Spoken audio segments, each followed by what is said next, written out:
ओम नमः शिवाय। हर हर महादेव। रुद्र संहिता तृतीय पार्वती खंड। पहले का शिव महापुराण का वीडियो अगर आपने नहीं देखा है तो आप सबके लिए ही शिव पुराण का प्लेलिस्ट एक बना रखा है, वहां से जाकर के आप देख सकते हैं। अब आगे नारद जी ने पूछा, ब्रह्म पिता के यज्ञ में अपने शरीर का परित्याग करके दक्ष कन्या जगदम्बा सती देवी किस प्रकार गिरिराज हिमालय की पुत्री हुई, किस तरह अत्यंत उग्र तपस्या करके उन्होंने पुनः शिव को ही पति रूप में प्राप्त किया, यह मेरा प्रश्न है। आप इस पर भली भांति और विशेष रूप से प्रकाश डालिए। ब्रह्मा जी ने कहा, मुने नारद, तुम पहले पार्वती की माता के जन्म, विवाह और अन्य भक्ति वर्धक पावन चरित्र सुनो। मुनि श्रेष्ठ, उत्तर दिशा में पर्वतों का राजा हिमवान नामक महान पर्वत है जो महातेजस्वी और समृद्धिशाली हैं।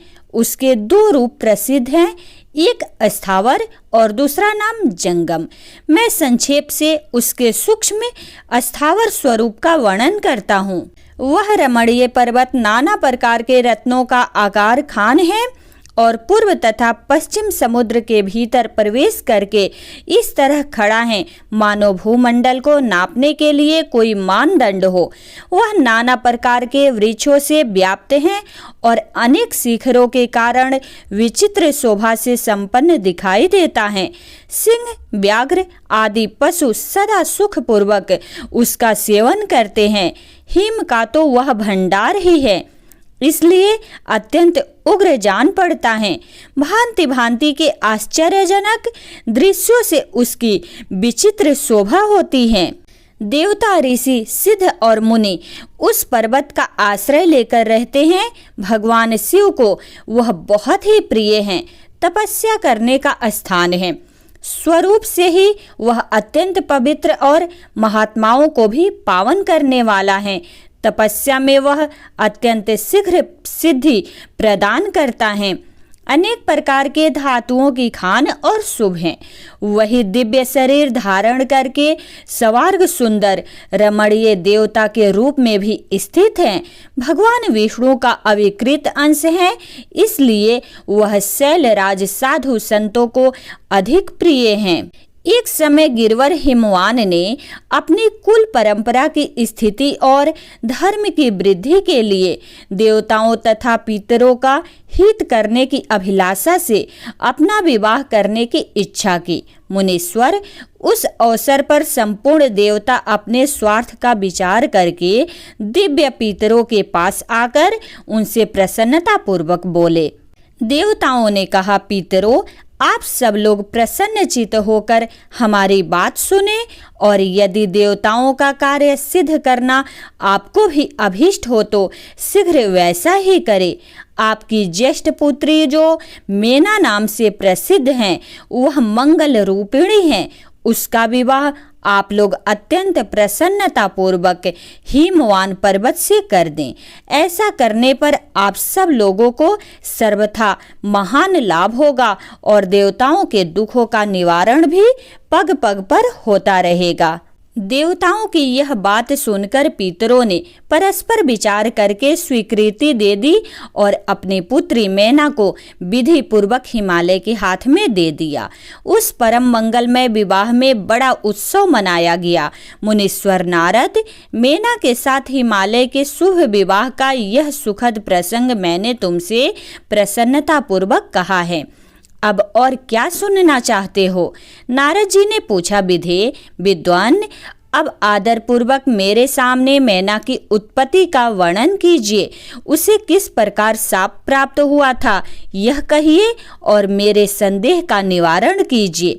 ब्रह्मा जी बोले, मुने, मैंने अपने दक्ष नामक जिस पुत्र की पहले चर्चा की है, उनके 60 कन्याएं हुई थी जो सृष्टि की उत्पत्ति में कारण बनी।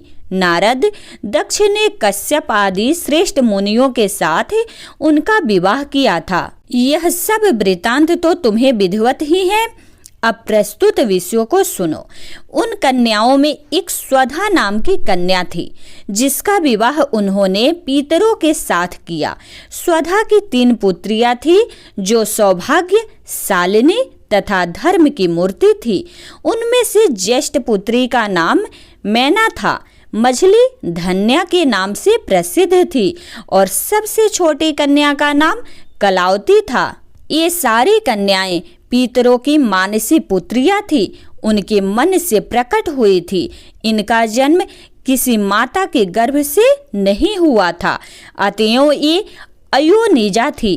केवल लोक व्यवहार से स्वधा की पुत्री मानी जाती थी। इनके सुंदर नामों का कीर्तन करके मनुष्य संपूर्ण अभीष्ट को प्राप्त कर लेता है।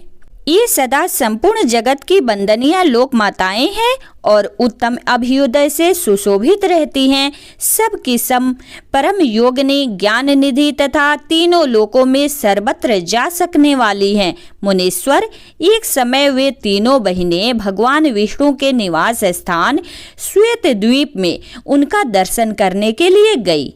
भगवान विष्णु को प्रणाम और भक्ति पूर्वक उनकी स्तुति करके वे उन्हीं की आज्ञा से वहां ठहर गई। उस समय वहां संतों का बड़ा भारी समाज एकत्र हुआ था। मुने, उसी अवसर पर मेरे पुत्र सनकादि सिद्धगण भी वहां गए और श्री हरि की स्तुति वंदना करके उन्हीं की आज्ञा से वहां ठहर गए। सनकादि मुनि देवताओं के आदि पुरुष और संपूर्ण लोकों में बंदित हैं। वे जब वहां आकर खड़े हुए उस समय श्वेत द्वीप के सब लोग उन्हें देख प्रणाम करते हुए उठकर खड़े हो गए, परंतु ये तीनों बहिनें उन्हें देखकर भी वहां नहीं उठी। इससे सनत कुमार ने उनको मर्यादा रक्षार्थ उन्हें स्वर्ग से दूर होकर नर स्त्री बनने का श्राप दे दिया। फिर उनके प्रार्थना करने पर वे प्रसन्न हो गए और बोले। सनत कुमार ने कहा, पितरों की तीनों कन्याओं, तुम प्रसन्न चित्त होकर मेरी बात सुनो। यह तुम्हारे शोक का नाश करने वाली और सदा ही तुम्हें सुख देने वाली हैं। तुम में से जो ज्येष्ठ हैं वह भगवान विष्णु की अंशभूत हिमालय गिरी की पत्नी हो। उससे जो कन्या होगी वह पार्वती के नाम से विख्यात होगी। पितरों की दूसरी प्रिय कन्या योगिनी धन्या राजा जनक की पत्नी होगी। उसकी कन्या के रूप में महालक्ष्मी अवतीर्ण होगी, जिनका नाम सीता होगा। इसी प्रकार पितरों की छोटी पुत्री कलावती द्वापर के अंतिम भाग में वृषभानु वैश्य की पत्नी होगी और उसकी प्रिय पुत्री राधा के नाम से विख्यात होगी। योगिनी मेनका मैना पार्वती जी के वरदान से अपने पति के साथ उसी शरीर से कैलाश नामक परम पद को प्राप्त हो जाएगी।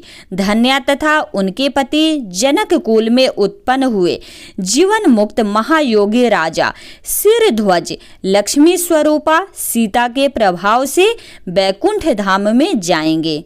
वृषभ भानु के साथ वैवाहिक मंगल कृत्य संपन्न होने के कारण जीवन मुक्त योगिनी कलावती भी अपने कन्या राधा के साथ गोलोक धाम में जाएगी। इसमें संशय नहीं है। विपत्ति में पड़े बिना कहा किनकी महिमा प्रकट होती है। उत्तम कर्म करने वाले पुण्यात्मा पुरुषों का संकट जब टल जाता है तब उन्हें दुर्लभ सुख की प्राप्ति होती है। अब तुम लोग प्रसन्नता पूर्वक मेरी दूसरी बात भी सुनो, जो सदा सुख देने वाली है। मैना की पुत्री जगदम्बा पार्वती देवी अत्यंत दुस्सह तप करके भगवान शिव की प्रिय पत्नी बनेगी। धन्या की पुत्री सीता भगवान श्री राम जी की पत्नी होगी और लोकाचार का आश्रय ले श्री राम के साथ विहार करेगी। साक्षात गोलोक धाम में निवास करने वाली राधा ही कलावती की पुत्री होगी। वे गुप्त स्नेह में बंधकर श्री कृष्ण की प्रियतमा बनेगी। ब्रह्मा जी कहते हैं, नारद, इस प्रकार साप के ब्याज से दुर्लभ वरदान देकर सबके द्वारा प्रशंसित भगवान सनत कुमार मुनि भाइयों सहित वहीं अंतर ध्यान हो गए। तात पितरों की मानसी पुत्री वे तीनों बहिनें इस प्रकार शाप मुक्त हो सुख पाकर तुरंत अपने घर को चली गई। नारद जी बोले, महामते, आपने मैना के पूर्व जन्म की यह शुभ एवं अद्भुत कथा कही है। उनके विवाह का प्रसंग भी मैंने सुन लिया। अब आगे के उत्तम चरित्र का वर्णन कीजिए। ब्रह्मा जी ने कहा, नारद, जब मैना के साथ विवाह करके हिमवान अपने घर को गए तब तीनों लोकों में बड़ा भारी उत्सव मनाया गया। हिमालय भी अत्यंत प्रसन्न हो मैना के साथ अपने सुखदायक सदन में निवास करने लगे। मुने उस समय श्री विष्णु आदि समस्त देवता और महात्मा मुनि गिरिराज के पास गए। उन सब देवताओं को आया देख महान हिमगिरि ने प्रशंसा पूर्वक उन्हें प्रणाम किया और अपने भाग्य की सराहना करते हुए भक्ति भाव से उन सब का आदर सत्कार किया। हाथ जोड़कर मस्तक झुकाकर वे बड़े प्रेम से स्तुति करने को उद्यत हुए। शैलराज के शरीर में महान रोमांच हो गया, उनके नेत्रों से प्रेम के आंसू बहने लगे। मुने हिमशैल ने प्रसन्न मन से अत्यंत प्रेम पूर्वक प्रणाम किया और विनीत भाव से खड़े हो श्री विष्णु आदि देवताओं से कहा। हिमाचल बोले, आज मेरा जन्म सफल हो गया, मेरी बड़ी भारी तपस्या सफल हुई, आज मेरा ज्ञान सफल हुआ और आज मेरी सारी क्रियाएं सफल हो गई। आज मैं धन्य हो गया, मेरी सारी भूमि धन धान्य हुई, मेरा कुल धन्य हुआ, मेरी स्त्री तथा मेरा सब कुछ धन्य हो गया। इसमें संशय नहीं है, क्योंकि आप सब महान देवता एक साथ मिलकर एक ही समय यहाँ पधारे हैं। मुझे अपना सेवक समझकर प्रसन्नता पूर्वक उचित कार्य के लिए आज्ञा दे। हिमगिरि का यह वचन सुनकर वे सब देवता बड़े प्रसन्न हुए और अपने कार्य की सिद्धि मनाते हुए बोले। देवताओं ने कहा, महाप्राज्ञ हिमांचल, हमारा हितकारक वचन सुनो। हम सब लोग जिस काम के लिए यहाँ आए हैं उसे प्रसन्नता पूर्वक बता रहे हैं।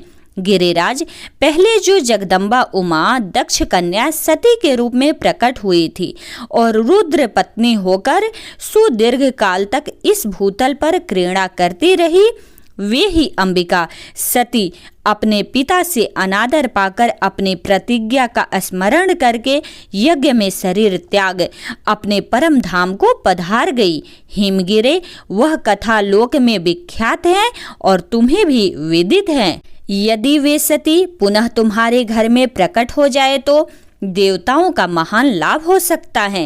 ब्रह्मा जी कहते हैं, श्री विष्णु आदि देवताओं की यह बात सुनकर गिरिराज हिमालय मन ही मन प्रसन्न हो आदर से झुक गए और बोले, प्रभो, ऐसा हो तो बड़े सौभाग्य की बात है।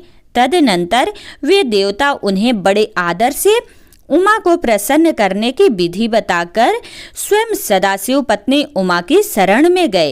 एक सुंदर स्थान में विदित हो समस्त देवताओं ने जगदम्बा का स्मरण किया और बारंबार प्रणाम करके वे वहां श्रद्धा पूर्वक उनकी स्तुति करने लगे। देवता बोले, शिवलोक में निवास करने वाली देवी उमे, जगदम्बे, सदाशिव, प्रिय, दुर्गे, महेश्वरी, हम आपको नमस्कार करते हैं। आप पावन शांत स्वरूप श्री शक्ति हैं, परम पावन पुष्टि हैं, अव्यक्त प्रकृति और महातत्व, ये आपके ही रूप हैं। हम भक्ति पूर्वक आपको नमस्कार करते हैं। आप कल्याणमयी शिवा हैं, आपके हाथ भी कल्याणकारी हैं। आप शुद्ध, स्थूल, सूक्ष्म और सबका परम आश्रय हैं। अंतर्विद्या और सुविद्या से अत्यंत प्रसन्न रहने वाली आप देवी को हम प्रणाम करते हैं। आप श्रद्धा हैं, आप धृति हैं, आप श्री हैं और आप ही सब में व्याप्त रहने वाली देवी हैं। आप ही सूर्य की किरणें हैं और आप ही अपने प्रपंच को प्रकाशित करने वाली हैं। ब्रह्मांड रूप शरीर में और जगत के जीवों में रहकर जो ब्रह्मा से लेकर तृण पर्यंत संपूर्ण जगत की पुष्टि करती हैं, उन आदि देवी को हम नमस्कार करते हैं। आप ही वेद माता गायत्री हैं, आप ही सावित्री और सरस्वती हैं। आप ही संपूर्ण जगत के लिए वार्ता नामक वृत्ति हैं और आप ही धर्म स्वरूपा वेदत्रयी हैं। आप ही संपूर्ण भूतों में निद्रा बनकर रहती हैं, उनकी क्षुधा और तृप्ति भी आप ही हैं। आप ही तृष्णा, कांति, छवि, तुष्टि और सदा संपूर्ण आनंद को देने वाली हैं। आप ही पुण्यकर्ताओं के यहाँ लक्ष्मी बनकर रहती हैं और आप ही पापियों के घर सदा ज्येष्ठा, लक्ष्मी की बड़ी बहन, दरिद्रता के रूप में वास करती हैं। आप ही संपूर्ण जगत की शांति हैं। आप ही धारण करने वाली धात्री एवं प्राणों का पोषण करने वाली शक्ति हैं। आप ही पांचों भूतों के सार तत्वों को प्रकट करने वाली तत्व स्वरूपा हैं। आप ही नीतिज्ञों की नीति और व्यवसायी रूपिणी हैं। आप ही सामदेव की गीति हैं। आप ही ग्रंथी हैं। आप ही यजुर मंत्रों की आहुति हैं। ऋग्वेद की मात्रा तथा अथर्ववेद की परम गति भी आप ही हैं, जो प्राणियों के नाक, कान, नेत्र, मुख, भुजा, वक्ष, स्थल और हृदय में धृति रूप से स्थित हो सदा ही उनके लिए सुख का विस्तार करती हैं, जो निद्रा के रूप में संसार के लोगों को अत्यंत सुभग प्रतीत होती हैं। वे देवी उमा जगत की स्थिति एवं पालन के लिए हम सब पर प्रसन्न हो। इस प्रकार जगत जननी सती साध्वी महेश्वरी उमा की स्तुति करके अपने हृदय में विशुद्ध प्रेम लिए वे सब देवता उनके दर्शन की इच्छा से वहां खड़े हो गए। ब्रह्मा जी कहते हैं, नारद, देवताओं की इस प्रकार स्तुति करने पर दुर्गम पीड़ा का नाश करने वाली जगत जननी देवी दुर्गा उनके सामने प्रकट हुई। वे परम अद्भुत दिव्य रत्नमय रथ पर बैठी हुई थी। उस श्रेष्ठ रथ में घुंघरू लगे हुए थे और मुलायम बिस्तर बिछे थे। उनके श्री विग्रह का एक एक अंग करोड़ों सूर्यों से भी अधिक प्रकाशमान और रमणीय था। ऐसे अवयवों से वे अत्यंत उद्भासित हो रही थी। सब ओर फैली हुई अपनी तेजो राशि के मध्य भाग में वे विराजमान थी। उनका रूप बहुत ही सुंदर था और उनकी छवि की कहीं तुलना नहीं थी। सदा शिव के साथ विलास करने वाली उन महामयी की किसी के साथ समानता नहीं थी। शिवलोक में निवास करने वाली वे देवी त्रिविध चिन्मय गुणों से युक्त थी। प्राकृतिक गुणों का अभाव होने से उन्हें निर्गुणा कहा जाता है। वे नित्य रूपा हैं। वे दुष्टों पर प्रचंड कोप करने के कारण चंडी कहलाती हैं, परंतु स्वरूप से शिवा कल्याणमयी हैं। सबकी संपूर्ण पीड़ाओं का नाश करने वाली तथा संपूर्ण जगत की माता हैं। वे प्रलय काल में महानिद्रा होकर सबको अपने अंक में सुला लेती हैं तथा वे समस्त स्वजनों भक्तों का संसार सागर से उद्धार कर देती हैं। शिवा देवी की तेजो राशि के प्रभाव से देवता उन्हें अच्छी तरह देख न सके। तब उनके दर्शन की अभिलाषा से देवताओं ने फिर उनका स्तवन किया। तदनंतर दर्शन की इच्छा रखने वाले विष्णु आदि सब देवता उन जगदम्बा की कृपा पाकर वहां उनका सुस्पष्ट दर्शन कर सके। इसके बाद देवता बोले, अंबिके, महादेवी, हम सदा आपके दास हैं। आप प्रसन्नता पूर्वक हमारा निवेदन सुने। पहले आप दक्ष की पुत्री रूप से अवतीर्ण हो लोक में रुद्रदेव की वल्लभा हुई थी। उस समय आपने ब्रह्मा जी के तथा दूसरे देवताओं के महान दुख का निवारण किया था। तदनंतर पिता से अनादर पाकर अपनी की हुई प्रतिज्ञा के अनुसार आपने शरीर को त्याग दिया और स्वधा में पधार आई। इससे भगवान हर को भी बड़ा दुख हुआ। महेश्वरी, आपके चले आने से देवताओं का कार्य पूरा नहीं हुआ, अतः हम देवता और मुनि व्याकुल होकर आपकी शरण में आए हैं। महेशानी, शिवे, आप देवताओं का मनोरथ पूर्ण करें, जिससे सनत कुमार का वचन सफल हो। देवी, आप भूतल पर अवतीर्ण हो पुनः रुद्रदेव की पत्नी होइए और यथा योग्य ऐसी लीला कीजिए जिससे देवताओं को सुख प्राप्त हो। देवी, इससे कैलाश पर्वत पर निवास करने वाले रुद्रदेव भी सुखी होंगे। आप ऐसी कृपा करें जिससे सब सुखी हो और सबका सारा दुख नष्ट हो जाए। ब्रह्मा जी कहते हैं, नारद, ऐसा कहकर विष्णु आदि सब देवता प्रेम में मग्न हो गए और भक्ति से विनम्र होकर चुपचाप खड़े रहे। देवताओं की यह स्तुति सुनकर शिवा देवी को भी बड़ी प्रसन्नता हुई। उसके हेतु का विचार करके अपने प्रभु शिव का स्मरण करती हुई भक्त वत्सला दयामयी उमा देवी उस समय विष्णु आदि देवताओं को संबोधित करके हंसकर बोली।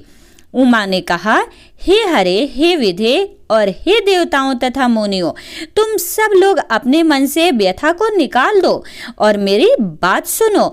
मैं तुम पर प्रसन्न हूँ, इसमें संशय नहीं है। सब लोग अपने अपने स्थान को जाओ और चिरकाल तक सुखी रहो। मैं अवतार ले मैना की पुत्री होकर उन्हें सुख दूंगी और रुद्र देव की पत्नी हो जाऊंगी। यह मेरा अत्यंत गुप्त मत है। भगवान शिव की लीला अद्भुत है, वह ज्ञानियों को भी मोह में डालने वाली है। देवताओं, उस यज्ञ में जाकर पिता के द्वारा अपने स्वामी का अनादर देख। जब से मैंने दक्ष जनित शरीर को त्याग दिया है, तभी से वे मेरे स्वामी कालाग्नि रुद्र देव तत्काल दिगंबर हो गए। वे मेरी ही चिंता में डूबे रहते हैं। उनके मन में यह विचार उठा करता है कि धर्म को जानने वाली सती मेरा रोष देखकर पिता के यज्ञ में गई और वहां मेरा अनादर देख मुझ में प्रेम होने के कारण उसने अपना शरीर त्याग दिया। यही सोचकर वे घर बार छोड़ अलौकिक वेश धारण करके योगी हो गए हैं। मेरे स्वरूप भूता सती के वियोग को वे महेश्वर सहन न कर सके। देवताओं, भगवान रुद्र की भी यह अत्यंत इच्छा है कि भूतल पर मैना और हिमांचल के घर में मेरा अवतार हो, क्योंकि वे पुनः मेरा पाणी ग्रहण करने की अधिक अभिलाषा रखते हैं। अतः मैं रुद्र देव के संतोष के लिए अवतार लूंगी और लौकिक गति का आश्रय लेकर हिमालय पत्नी मैना की पुत्री हो। ब्रह्मा जी कहते हैं, नारद, ऐसा कहकर जगदम्बा शिवा उस समय समस्त देवताओं के देखते ही देखते अदृश्य हो गई और तुरंत अपने लोक में चली गई। तदनंतर हर्ष से भरे हुए विष्णु आदि समस्त देवता और मुनि उस दिशा को प्रणाम करके अपने अपने धाम में चले गए। नारद जी कहते हैं, पिताजी, जब देवी दुर्गा अंतर ध्यान हो गई और देवगण अपने अपने धाम को चले गए, उसके बाद क्या हुआ? ब्रह्मा जी ने कहा, मेरे पुत्रों में श्रेष्ठ विप्रवर नारद जब विष्णु आदि देव समुदाय हिमालय और मैना को देवी की आराधना का उपदेश दे चले गए, तब गिरिराज हिमांचल और मैना दोनों दंपति ने बड़ी भारी तपस्या आरंभ की। वे दिन रात शंभु और शिवा का चिंतन करते हुए भक्ति युक्त चित्त से नित्य उनकी सम्यक रीति से आराधना करने लगे। हिमवान की पत्नी मैना बड़ी प्रसन्नता से शिव सहित शिवा देवी की पूजा करने लगी। वे उन्हीं की संतोष के लिए सदा ब्राह्मणों को दान देती रहती थी। मन में संतान की कामना ले मैना चैत्र मास के आरंभ से लेकर 27 वर्षों तक प्रतिदिन तत्परता पूर्वक शिवा देवी की पूजा और आराधना में लगी रही। वे अष्टमी को उपवास करके नवमी को लड्डू, बलि सामग्री, पीठी, खीर और गंध पुष्प आदि देवी को भेंट करती थी। गंगा के किनारे औषधि प्रस्थ में उमा की मिट्टी की मूर्ति बनाकर नाना प्रकार की वस्तुएं समर्पित करके उसकी पूजा करती थी। मैना देवी कभी निराहार रहती, कभी व्रत के नियमों का पालन करती, कभी जल पीकर रहती और कभी हवा पीकर ही रह जाती थी। विशुद्ध तेज से दमकती हुई दीप्तिमती मैना ने प्रेम पूर्वक शिवा में चित्त लगाए 27 वर्ष व्यतीत कर दिए। 27 वर्ष पूरे होने पर जगन्मयी शंकर कामिनी जगदम्बा उमा अत्यंत प्रसन्न हुई। मैना की उत्तम भक्ति से संतुष्ट हो वे परमेश्वरी देवी उन पर अनुग्रह करने के लिए उनके सामने प्रकट हुई। तेजो मंडल के बीच में विराजमान तथा दिव्य अवयवों से संयुक्त उमा देवी प्रत्यक्ष दर्शन दे मैना से हंसती हुई बोली। देवी ने कहा, गिरिराज हिमालय की रानी महासाध्वी मैना, मैं तुम्हारी तपस्या से बहुत प्रसन्न हूँ। तुम्हारे मन में जो अभिलाषा हो उसे कहो।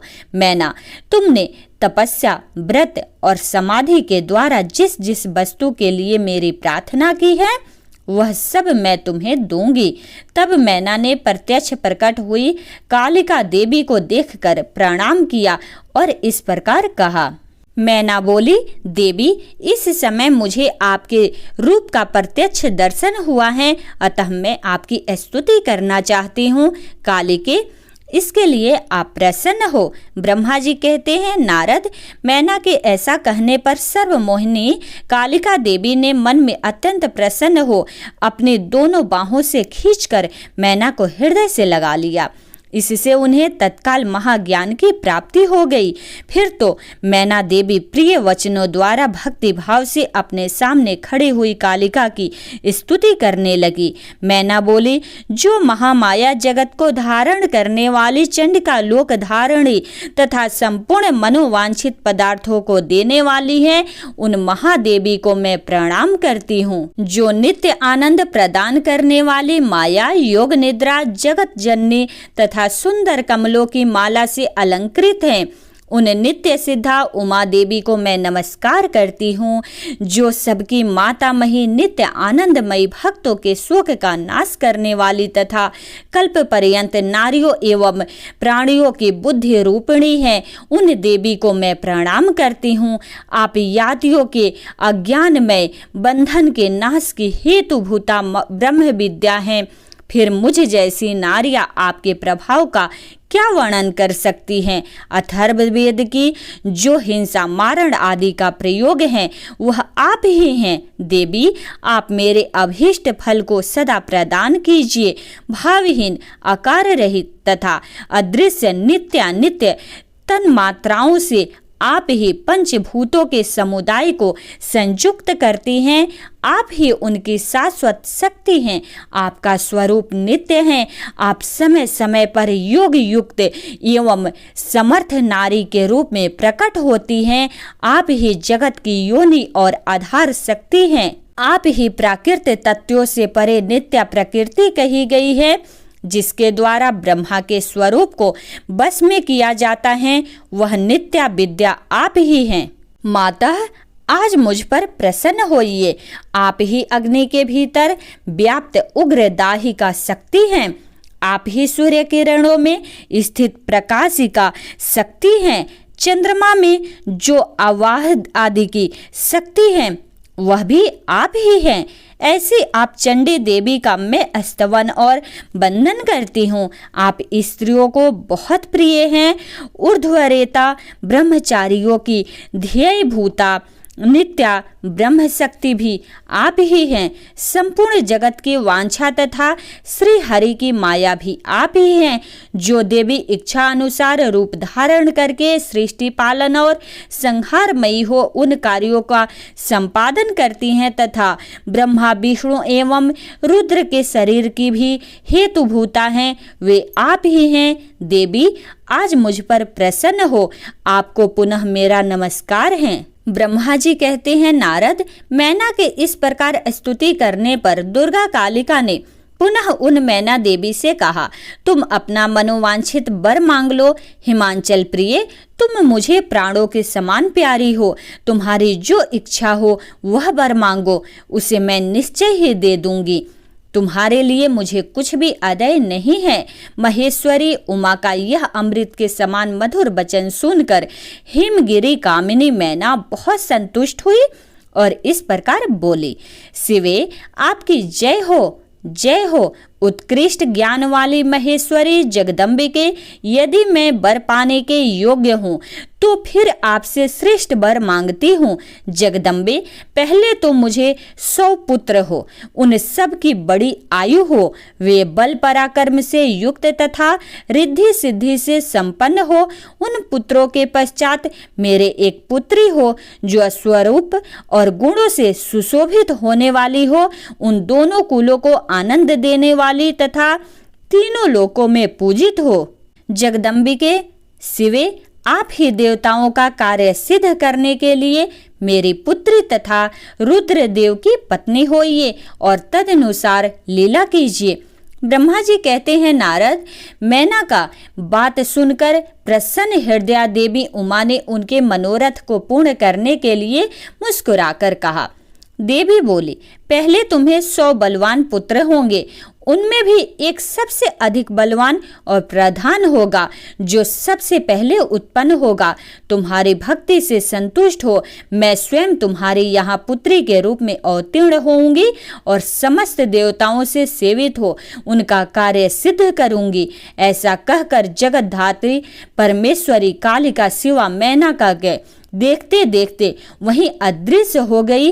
तात महेश्वरी से अभीष्ट वर पाकर मेनका को भी अपार हर्ष हुआ। उनका तपस्या जनित सारा क्लेश नष्ट हो गया। मुने फिर काल कर्म से मैना के गर्भ रहा और वह प्रतिदिन बढ़ने लगा। समयानुसार उसने एक उत्तम पुत्र को उत्पन्न किया, जिसका नाम मैनाक था। उसने समुद्र के साथ उत्तम मैत्री बांधी। वह अद्भुत पर्वत नाग बधुओं के उपभोग का स्थल बना हुआ है। उसके समस्त अंग श्रेष्ठ हैं। हिमालय के 100 पुत्रों में वह सबसे श्रेष्ठ और महान बल पराक्रम से संपन्न है।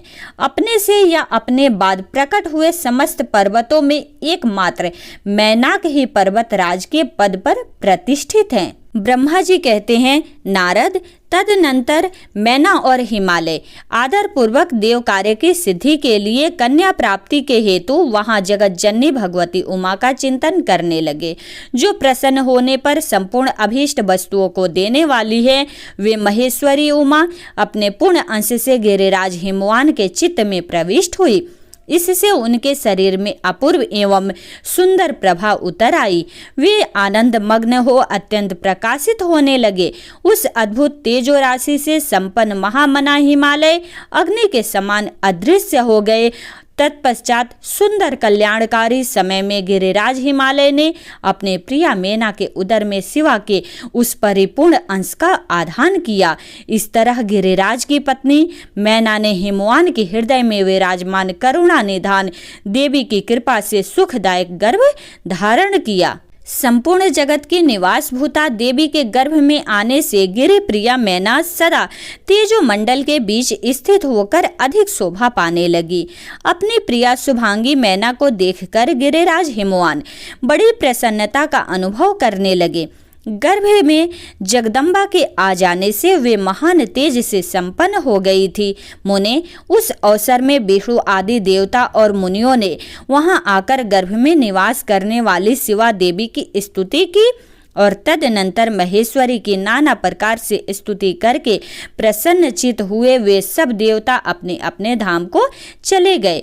जब 9वां महीना बीत गया और 10वां भी पूरा हो चला, तब जगदम्बा कालिका ने समय पूर्ण होने पर गर्भस्थ शिशु की जो गति होती है उसी को धारण किया, अर्थात जन्म ले लिया। उस अवसर पर आद्याशक्ति सती साध्वी शिवा पहले मैना के सामने अपने ही रूप से प्रकट हुई। वसंत ऋतु में चैत्र मास की 9वीं तिथि को मृगशिरा नक्षत्र में आधी रात के समय चंद्रमंडल से आकाश गंगा की भांति मैना के उधर से देवी शिवा का अपने ही स्वरूप में प्रादुर्भाव हुआ। उस समय संपूर्ण संसार में प्रसन्नता छा गई। अनुकूल हवा चलने लगी जो सुंदर सुगंधित एवं गंभीर थी। उस समय जल की वर्षा के साथ फूलों की वृष्टि हुई। विष्णु आदि सब देवता वहां आए। सबने सुखी होकर प्रसन्नता के साथ जगदम्बा के दर्शन किए और शिवलोक में निवास करने वाली दिव्य रूपा महामाया शिव कामनी मंगलमयी कालिका माता का स्तवन किया। नारद, जब देवता लोग स्तुति करके चले गए तब मेनका उस समय प्रकट हुई। नील कमल दल के समान कांति वाली श्याम वर्णा देवी को देखकर अतिशय आनंद का अनुभव करने लगी। देवी के उस दिव्य रूप का दर्शन करके गिरिप्रिया मैना को ज्ञान प्राप्त हो गया। वे उन्हें परमेश्वरी समझकर अत्यंत हर्ष से उल्लासित हो उठी और संतोष पूर्वक बोली। मैना ने कहा, जगदम्बे महेश्वरी, आपने बड़ी कृपा की जो मेरे सामने प्रकट हुई। अंबिके, आपकी बड़ी शोभा हो रही है। शिवे, आप संपूर्ण शक्तियों में आद्या शक्ति तथा तीनों लोकों की जननी हैं। देवी, आप भगवान शिव को सदा ही प्रिय हैं तथा संपूर्ण देवताओं से प्रशंसित पराशक्ति हैं। महेश्वरी, आप कृपा करें और इसी रूप से मेरे ध्यान में स्थित हो जाएं। साथ ही मेरी पुत्री के अनुरूप प्रत्यक्ष दर्शनीय रूप धारण करे। ब्रह्मा जी कहते हैं, नारद, पर्वत पत्नी मैना की यह बात सुनकर अत्यंत प्रसन्न हुई शिवा देवी ने उस गिरि प्रिया को इस प्रकार उत्तर दिया। देवी बोली, मैना, तुमने पहले तत्परता पूर्वक मेरी बड़ी सेवा की थी। उस समय तुम्हारी भक्ति से प्रसन्न हो मैं वर देने के लिए तुम्हारे निकट आई। वर मांगो। मेरी इस वाणी को सुनकर तुमने जो वर मांगा वह इस प्रकार है, महादेवी, आप मेरी पुत्री हो जाएं और देवताओं का हित साधन करें। तब मैंने तथास्तु कहकर तुम्हें सादर यह वर दे दिया और मैं अपने धाम को चली गई। गिरि कामिनी, उस वर के अनुसार समय पाकर आज मैं तुम्हारी पुत्री हुई हूँ। आज मैंने जो दिव्य रूप का दर्शन कराया है, इसका उद्देश्य इतना ही है कि तुम्हें मेरे स्वरूप का स्मरण हो जाए। अन्यथा मनुष्य रूप में प्रकट होने पर मेरे विषय में तुम अनजान ही बनी रहती।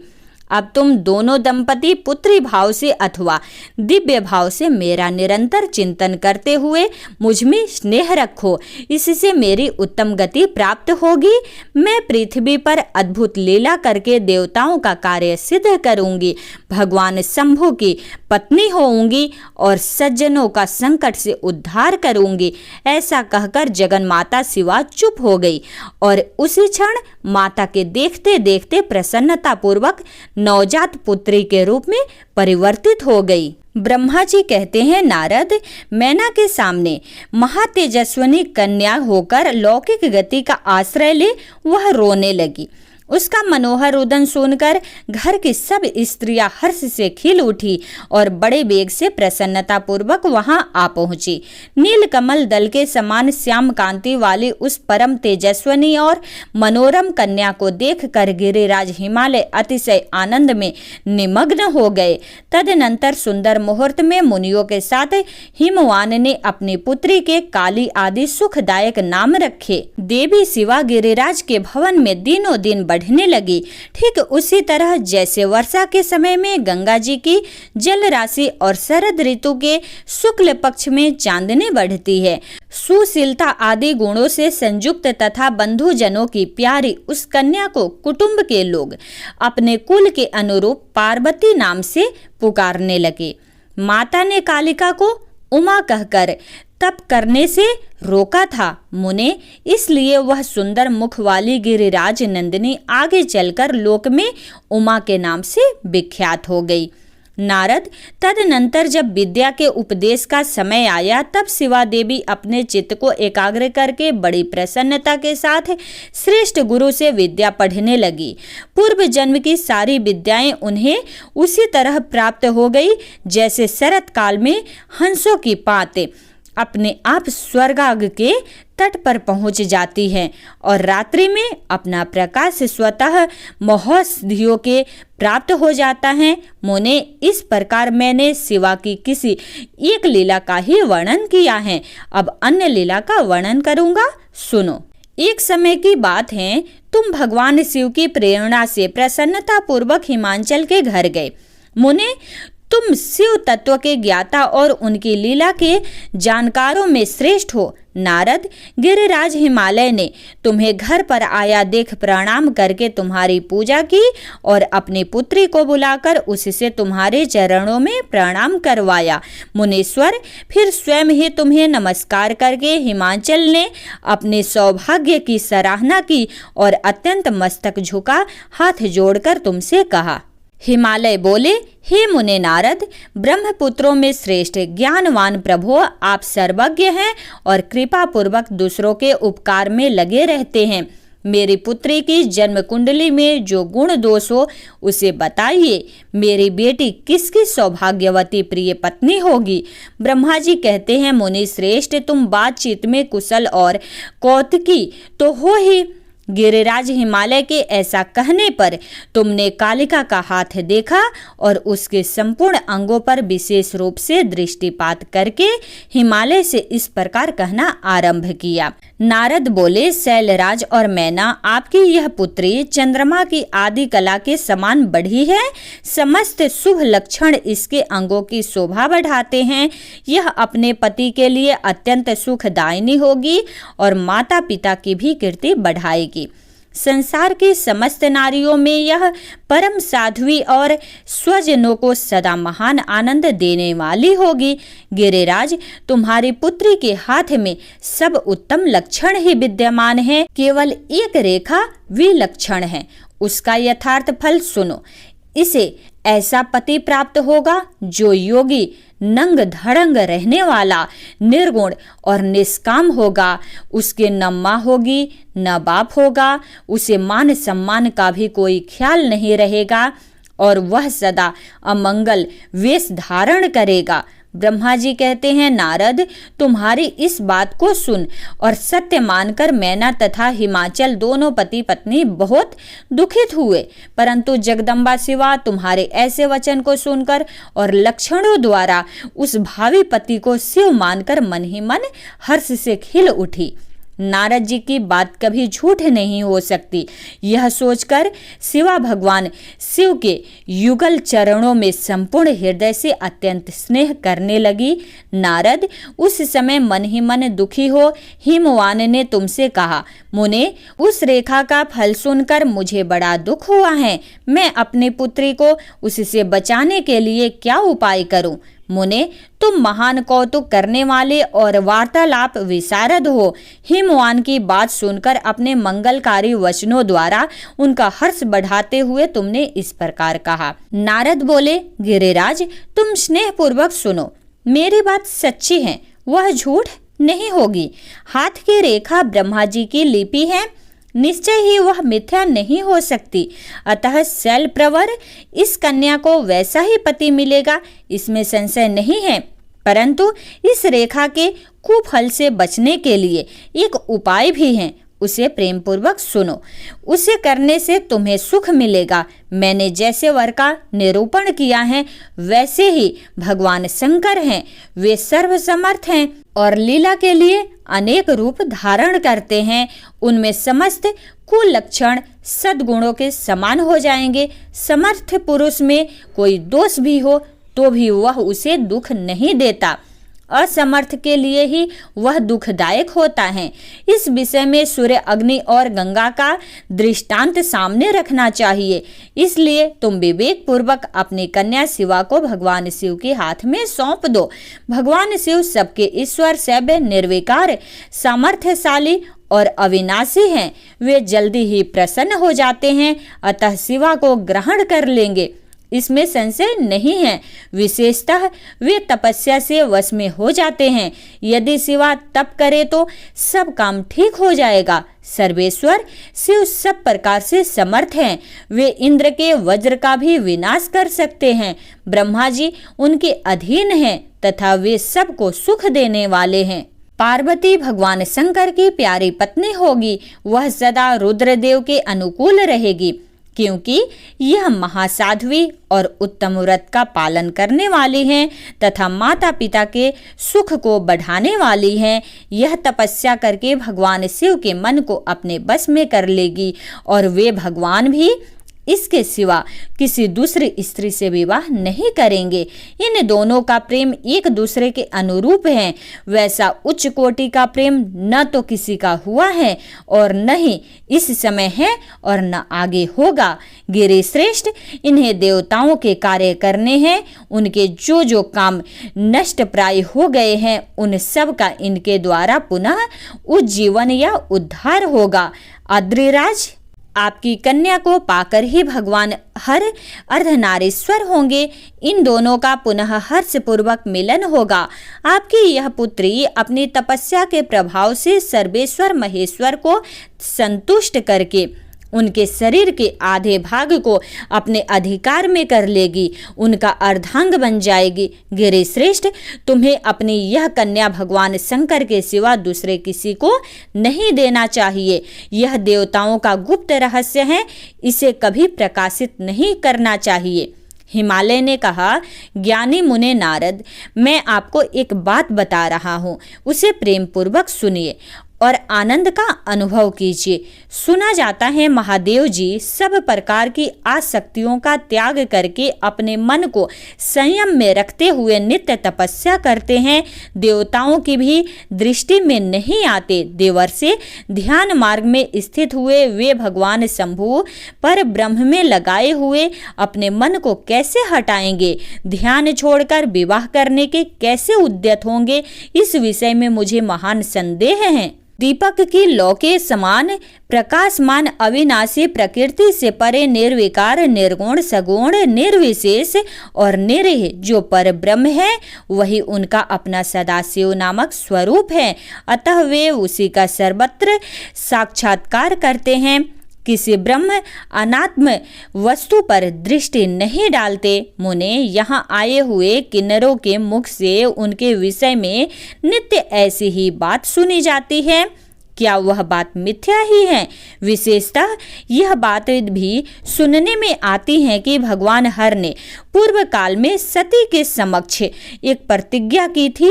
उन्होंने कहा था, दक्ष कुमारी प्यारी सती, मैं तुम्हारे सिवा दूसरी किसी स्त्री का अपनी पत्नी बनाने के लिए न वरण करूंगा न ग्रहण। यह मैं तुमसे सत्य कहता हूँ। इस प्रकार सती के साथ उन्होंने पहले ही प्रतिज्ञा कर ली है। अब सती के मर जाने पर वे दूसरी किसी स्त्री को कैसे ग्रहण करेंगे? यह सुनकर तुमने कहा, महामते गिरिराज, इस विषय में तुम्हें चिंता नहीं करनी चाहिए।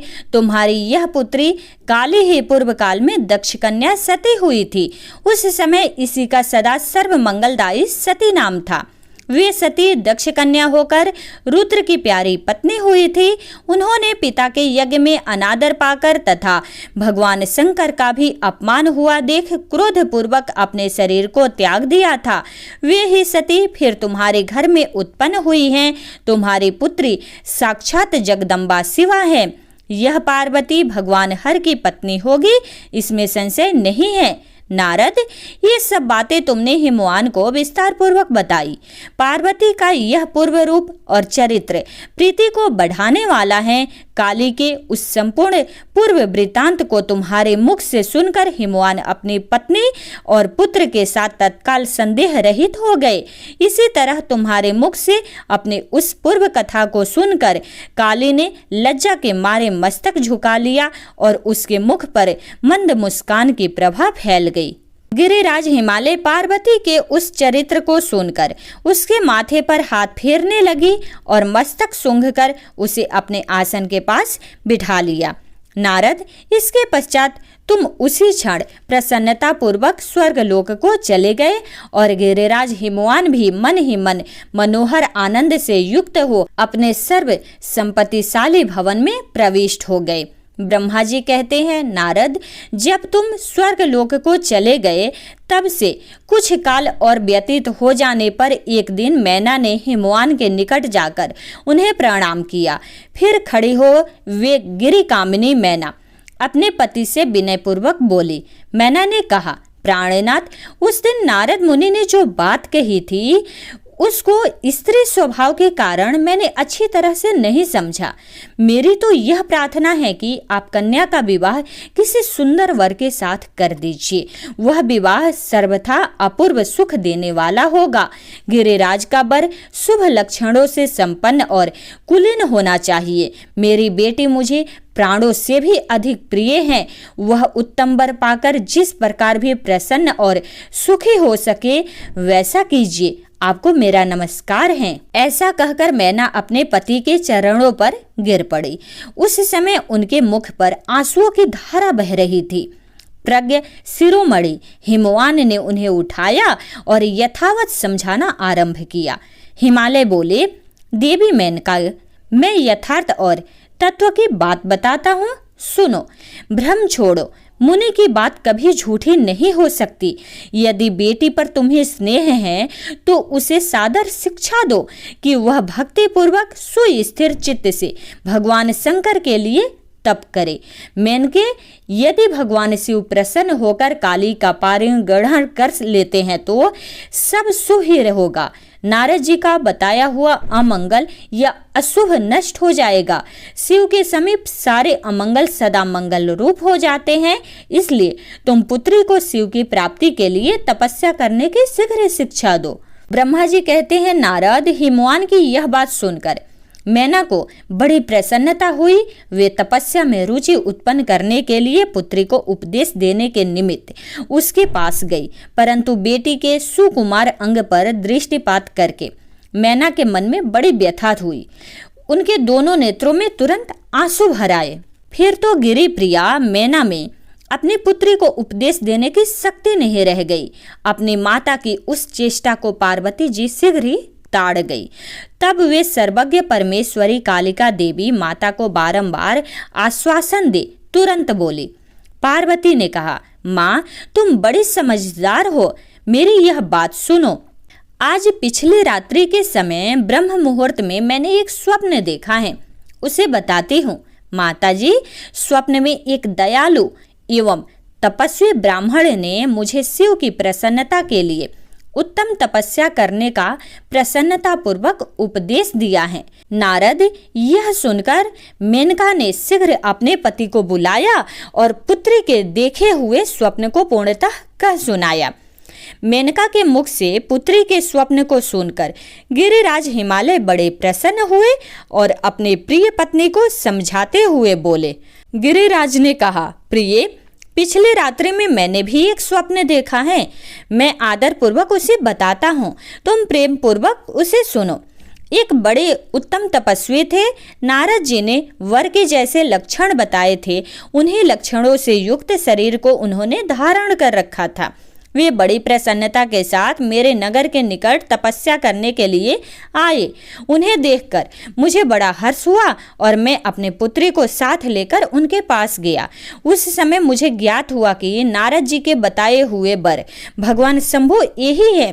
तब मैंने उन तपस्वी की सेवा के लिए अपनी पुत्री को उपदेश देकर उनसे भी प्रार्थना की कि वे इसकी सेवा स्वीकार करे, परंतु उस समय उन्होंने मेरी बात नहीं मानी। इतने में ही वहां सांख्य और वेदांत के अनुसार बहुत बड़ा विवाद छिड़ गया।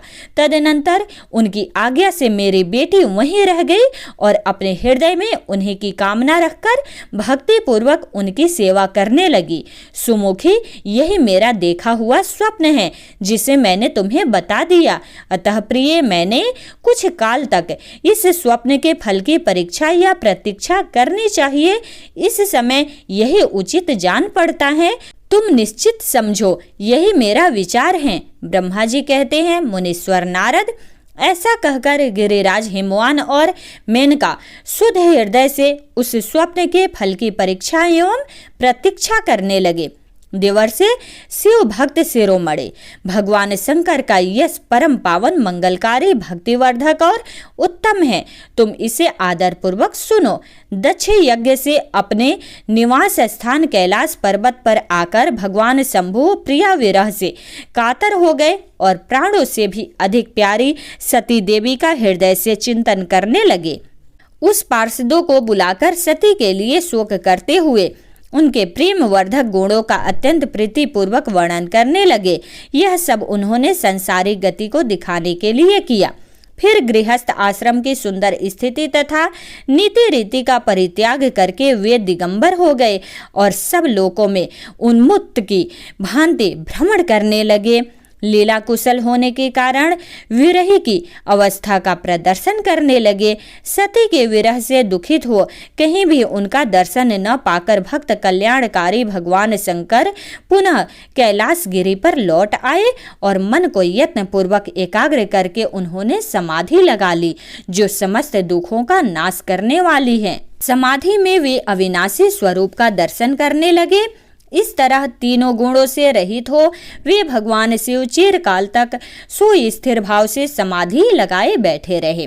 वे प्रभु स्वयं ही माया के अधिपति निर्विकार पर ब्रह्म हैं। तदनंतर जब असंख्य वर्ष व्यतीत हो गए तब उन्होंने समाधि छोड़ी। उसके बाद तुरंत ही जो चरित्र हुआ उसे मैं तुम्हें बताता हूँ।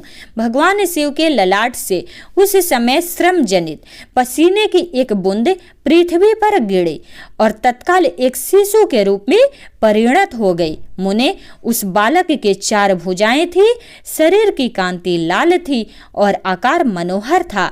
दिव्य द्युति से दीप्तिमान वह शोभाशाली बालक अत्यंत दुस्सह तेज से संपन्न था। तथापि उस समय लोकाचार परायण परमेश्वर शिव के आगे वह साधारण शिशु की भांति रोने लगा। यह देख पृथ्वी भगवान शंकर से भय मान उत्तम बुद्धि के विचार करने के पश्चात सुंदरी स्त्री का रूप धारण करके वहीं प्रकट हो गई। उन्होंने उस सुंदर बालक को तुरंत उठाकर अपनी गोद में रख लिया और अपने ऊपर प्रकट होने वाले दूध को ही स्तन के रूप में उसे पिलाने लगी। उन्होंने स्नेह से उसका मुंह चूमा और अपना ही बालक मान हंस हंस कर उसे खिलाने लगी। परमेश्वर शिव का हित साधन करने वाली पृथ्वी देवी सच्चे भाव से स्वयं उसकी माता बन गई। संसार की सृष्टि करने वाले परम कौतुकी के एवं विद्वान अंतर्यामी शंभु वह चरित्र देखकर हंस पड़े और पृथ्वी को पहचान कर उनसे बोले, धरणी तुम धन्य हो, मेरे इस पुत्र का प्रेम पूर्वक पालन करो। यह श्रेष्ठ शिशु मुझे महातेजस्वी शंभु के श्रम जल पसीने से तुम्हारे ही ऊपर उत्पन्न हुआ है। वसुधे, यह प्रियकारी बालक यद्यपि मेरे श्रम जल से प्रकट हुआ है, तथापि तुम्हारे नाम से तुम्हारे ही पुत्र के रूप में इसकी ख्याति होगी। यह सदा त्रिविध तापों से रहित होगा, अत्यंत गुणवान और भूमि देने वाला होगा। यह मुझे भी सुख प्रदान करेगा। तुम इसे अपनी रुचि के अनुसार ग्रहण करो। ब्रह्मा जी कहते हैं, नारद, ऐसा कहकर भगवान शिव चुप हो गए।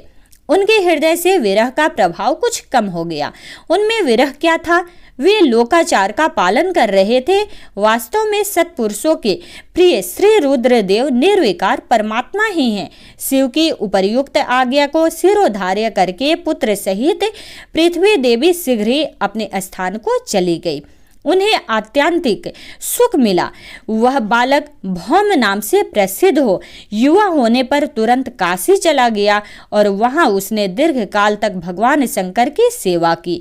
विश्वनाथ जी की कृपा से ग्रहण पदवी पाकर वे भूमि कुमार शीघ्र श्रेष्ठ एवं दिव्य लोक में चले गए, जो शुक्र लोक से परे हैं।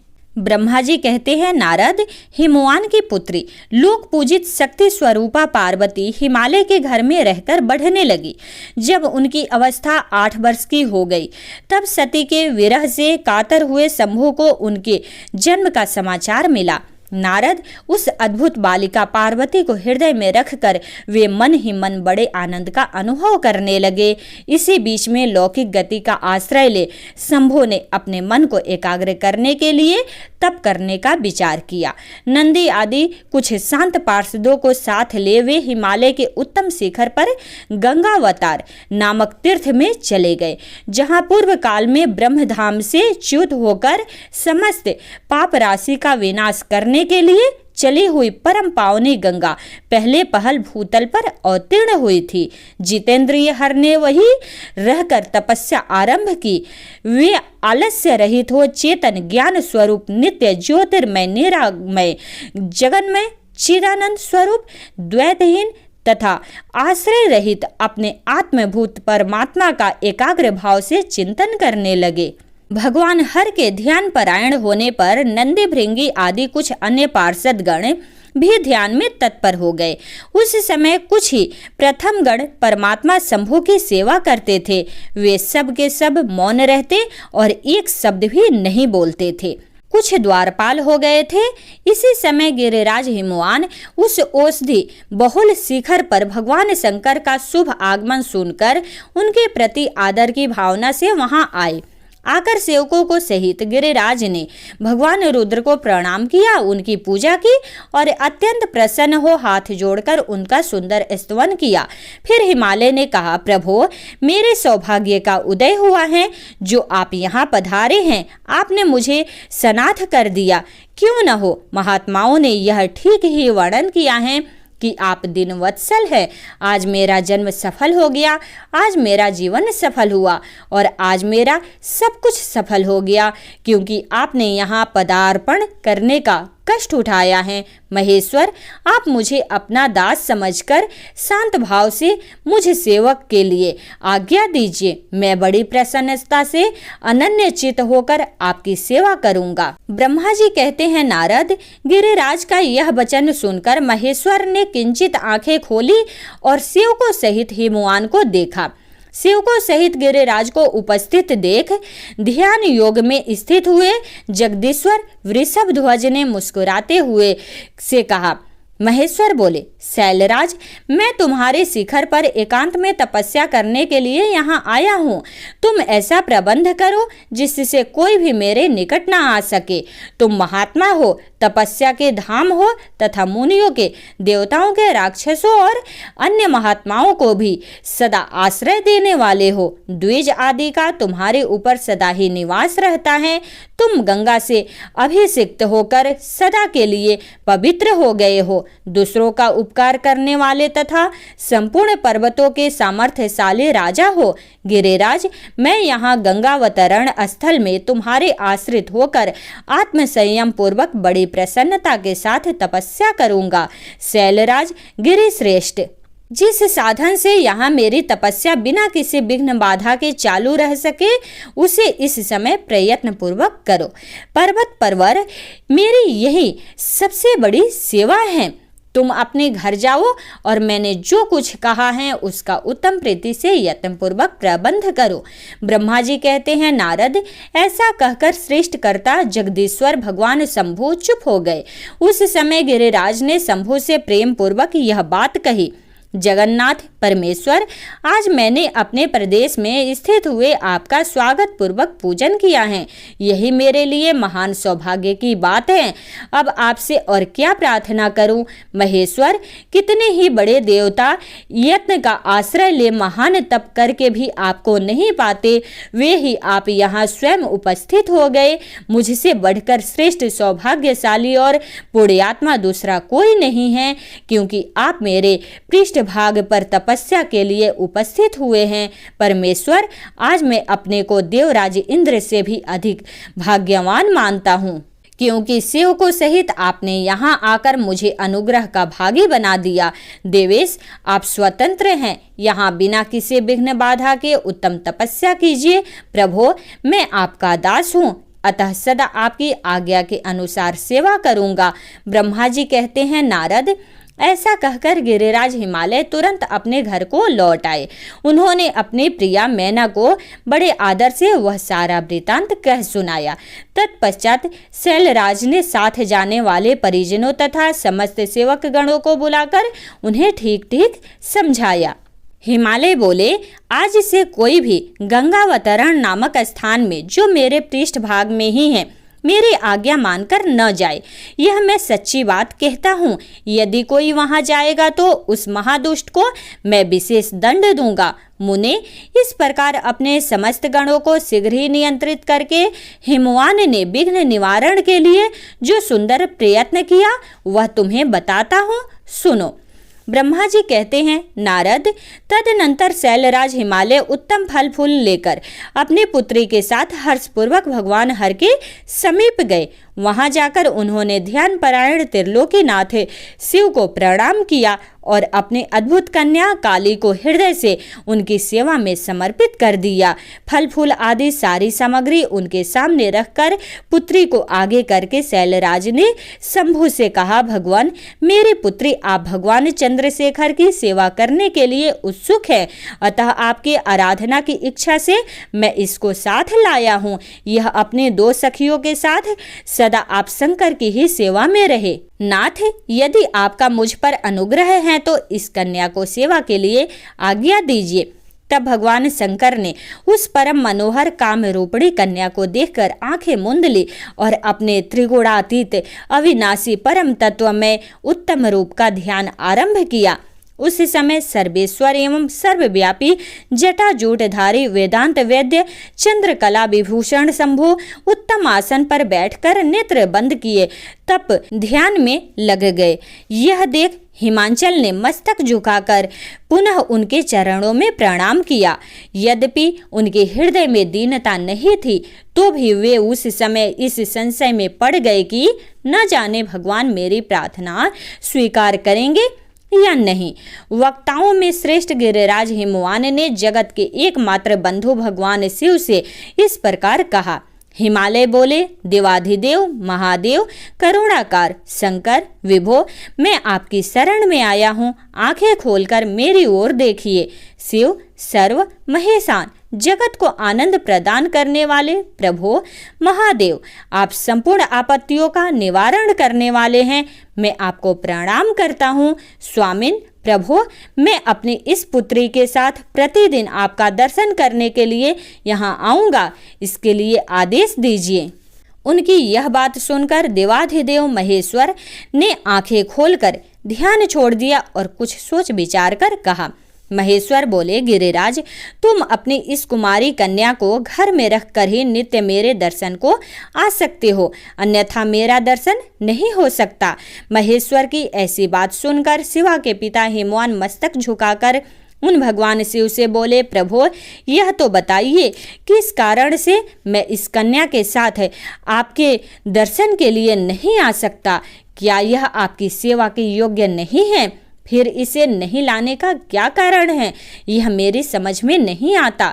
यह सुनकर भगवान वृषभध्वज शंभु हंसने लगे और विशेषतः दुष्ट योगियों को लोकाचार का दर्शन कराते हुए वे हिमालय से बोले, शैलराज, यह कुमारी सुंदर कटि प्रदेश से सुशोभित तन्वंगी चंद्रमुखी और शुभ लक्षणों से संपन्न है, इसलिए इसे मेरे समीप तुम्हें नहीं लाना चाहिए।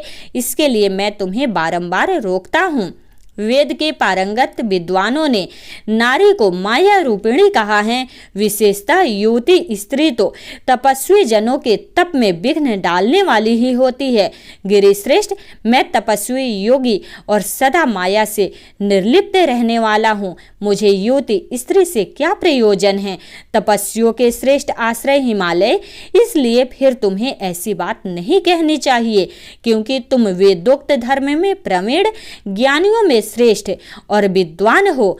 अचल राज्य स्त्री के संग से मन में शीघ्र ही विषय वासना उत्पन्न हो जाती हैं, उससे वैराग्य नष्ट होता है और वैराग्य न होने से पुरुष उत्तम तपस्या से भ्रष्ट हो जाता है। इसलिए शैल, तपस्वी को स्त्रियों का संग नहीं करना चाहिए, क्योंकि स्त्री महाविषय वासना की जड़ एवं ज्ञान वैराग्य का विनाश करने वाली होती है। ब्रह्मा जी कहते हैं, नारद, इस तरह की बहुत सी बातें कहकर महायोगी शिरोमणि भगवान महेश्वर चुप हो गए। देवर्षि शंभु का यह निरामय, निष्प्रिय और निष्ठुर वचन सुनकर काली के पिता हिमवान चकित, कुछ व्याकुल और चुप हो गए। तपस्वी शिव की कही हुई बात सुनकर और गिरिराज हिमवान को चकित हुआ जानकर भवानी पार्वती उस समय भगवान शिव को प्रणाम करके विशद वचन बोली। भवानी ने कहा, योगिन, आपने तपस्वी होकर गिरिराज से यह बात कह डाली। प्रभो, आप ज्ञान विशारद हैं, तो भी अपनी बात का उत्तर मुझसे सुनिए। शंभो, आप तपशक्ति संपन्न होकर ही बड़ा भारी तप करते हैं। उस शक्ति के कारण ही आप महात्मा को तपस्या करने का विचार हुआ है। सभी कर्मों को करने की जो वह शक्ति है, उसे ही प्रकृति जानना चाहिए। प्रकृति से ही सबकी सृष्टि, पालन और संहार होते हैं। भगवान, आप कौन हैं और सूक्ष्म प्रकृति क्या है, इसका विचार कीजिए। प्रकृति के बिना लिंग रूपी महेश्वर कैसे हो सकते हैं? आप सदा प्राणियों के लिए जो अचरणीय, वंदनीय और चिंतनीय हैं, वह प्रकृति के कारण ही हैं। इस बात को हृदय से विचार कर ही आपको जो कहना है वह सब कहिए। ब्रह्मा जी कहते हैं, नारद, पार्वती जी के इस वचन को सुनकर महती लीला करने में लगे हुए प्रसन्न चित्त महेश्वर हंसते हुए बोले। महेश्वर ने कहा, मैं उत्कृष्ट तपस्या द्वारा ही प्रकृति का नाश करता हूँ और तत्वतः प्रकृति रहित शंभु के रूप में स्थित होता हूँ। अतः सत्पुरुषों को भी कभी या कहीं प्रकृति का संग्रह नहीं करना चाहिए, लोकाचार से दूर एवं निर्विकार रहना चाहिए। नारद, जब शंभु ने लौकिक व्यवहार के अनुसार यह बात कही तब काली मन ही मन हंसकर मधुर वाणी में बोली। काली ने कहा, कल्याणकारी प्रभु, योगीन, आपने जो बात कही है क्या वह वाणी प्रकृति नहीं है? फिर आप उससे परे क्यों नहीं हो गए? क्यों प्रकृति का सहारा लेकर बोलने लगे? इन सब बातों को विचार करके तात्विक दृष्टि से जो यथार्थ बात हो उसी को कहना चाहिए। यह सब कुछ सदा प्रकृति से बंधा हुआ है, इसलिए आपको न बोलना चाहिए और न कुछ करना ही चाहिए, क्योंकि कहना और करना सब व्यवहार प्राकृत ही हैं। आप अपनी बुद्धि से इसको समझिए।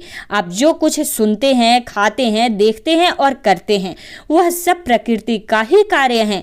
झूठे वाद विवाद करना व्यर्थ है। प्रभो, शंभो, यदि आप प्रकृति से परे हैं तो इस समय इस हिमवान पर्वत पर आप तपस्या किस लिए करते हैं? हर प्रकृति ने आपको निगल लिया है, अतः आप अपने स्वरूप को नहीं जानते।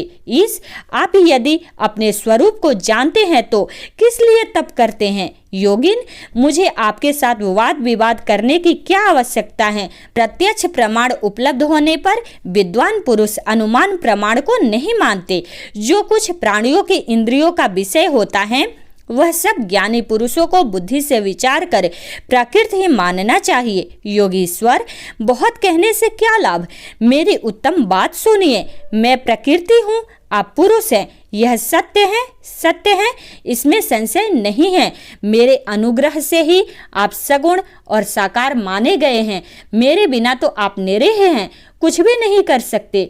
आप जितेंद्रिय होने पर भी प्रकृति के अधीन हो, सदा नाना प्रकार के कर्म करते रहते हैं, फिर निर्विकार कैसे हैं और मुझसे लिप्त कैसे नहीं? शंकर, यदि आप प्रकृति से परे हैं और यदि आपका यह कथन सत्य है तो आपको मेरे समीप रहने पर भी डरना नहीं चाहिए। ब्रह्मा जी कहते हैं, पार्वती का यह सांख्य शास्त्र के अनुसार कहा हुआ वचन सुनकर भगवान शिव वेदांत में स्थित हो उनसे यूं बोले। श्री शिव ने कहा, सुंदर भाषण करने वाली गिरिजे, यदि तुम सांख्य मत को धारण करके ऐसी बात कहती हो तो प्रतिदिन मेरी सेवा करो, परंतु वह सेवा शास्त्र निषिद्ध नहीं होनी चाहिए। गिरिराज से ऐसा कहकर भक्तों पर अनुग्रह और उनका मनोरंजन करने वाले भगवान शिव हिमवान से बोले।